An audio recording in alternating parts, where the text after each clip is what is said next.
முள் சாட்டையால காலத்துக்கும் அடிக்கப்படுவாங்க. 18 லாலா பஷம் தன்னுடைய மனைவியை துன்புறுத்தி மோக இச்சைக்கு ஆளாக்குகிறவன் இந்த இந்திரிய நரகத்துல உழலுவான். ஆண்களை மோக இச்சைக்கு பயன்படுத்தும் பெண்களும் இந்த நரகத்தில் உழல்வர்.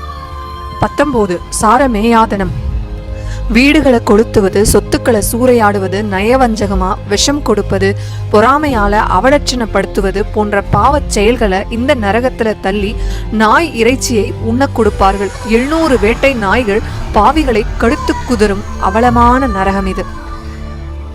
20 அவீசி தற்பெருமை கொண்டவர்கள், உணவை வீணாக்குகிறவர்கள், செருக்குடையவர்கள், பொய் சாட்சி சொல்லி ஒருவருக்கு கெடுதலை விளைவிப்பவர்கள் இந்த மலை உச்சியிலிருந்து கீழே தள்ளப்படுறாங்க. அங்கங்கள் வேறு வேறா சிதறும். கிங்கணர்கள் மறுபடியும் அந்த அங்கங்களை ஒன்று சேர்த்து அவீசி மலையிலிருந்து திரும்பவும் வீசுவாங்க.